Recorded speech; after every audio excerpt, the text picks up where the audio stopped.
Hello everyone.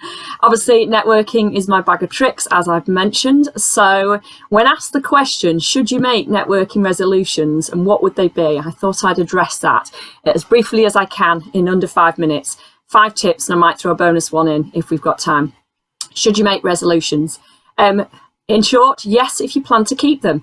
I'm not a huge believer in resolutions, particularly New Year's resolutions, because I think we jump onto it to say we're going to do things and we risk falling off the wagon, whatever it is, in business or personally. I think it's better to be setting goals all the time, every day, every week, every month, and on an ongoing basis, set goals rather than sort of New Year's resolutions.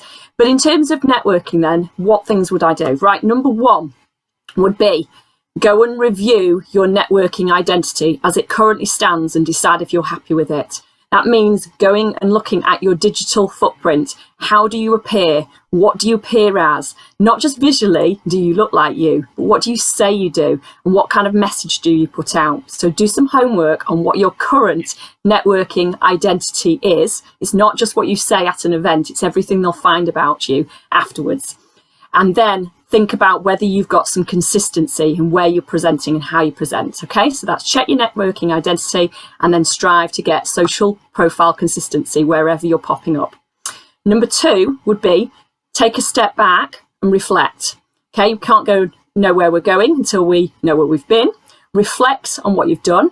Quite a lot of people talk about the end of the year being a great time to look back.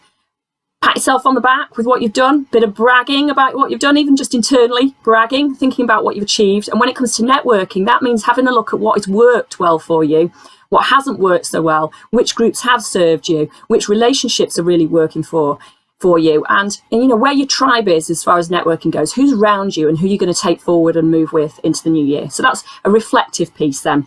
Once you've got some of that ground preparation in place with your networking identity and your reflective piece, then move on to your networking why. Why on earth are you networking in the first place? Some are doing it for prospecting and sales lead generation. Others are doing it for friendship, emotional support, sourcing suppliers, learning and development, personal development, training. There are so many reasons to network, and one boot does not fit all.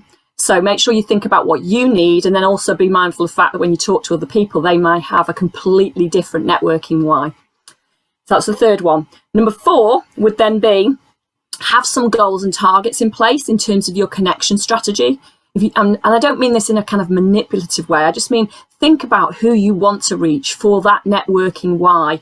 Why are you going there? But then who will you meet that will serve that why? Okay, so think about if you're going for education and personal development, are you seeking out events where the speakers will be covering the topics that will help you grow? And if you're looking for prospecting and connections, think about who you want to reach. Specifically, not just I want to reach for people in finance, but specifically, I'd like to reach people in the Warrington area in finance. I'd like to reach Joe Bloggs who works for X company. Be specific, because then you can do some work around reaching them and reaching the people who will be the door openers to reaching them. Okay, so get specific with your connections target list. And number 5 would then be think about what's going to come out of your mouth and out of your hands when you type in terms of your content. In terms of verbally events, you've got your elevator pitch. Hate that term, elevator pitch. 60 to 90 seconds of blurbing out, often too much of a sales thing. Think about, though, how do you make that interesting? What do you say when you meet people? What do you say online when you're then typing and interacting with people? What do you say on your profiles as well? Because social networking is only one element of the networking mix. The new mix, the hybrid that we've referred to before, is in-person events, online events, and social networking. It's a 3-way blend. So you've got to make sure that you look at your content across all of them.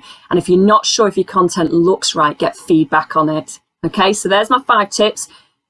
Golden bonus here, number 6. Was in terms of goal setting, use trigger points for your goal setting. Don't wait for January, new year. Think about April, the start of a new financial year. Think about September, start of a new academic year. Think about each new month, each new week, and each new day, and write down something that you're going to achieve that day. Take the time back to reflect on it and think about your goal setting in practical terms. What will you get to tick off the list today, this week, this month, this year?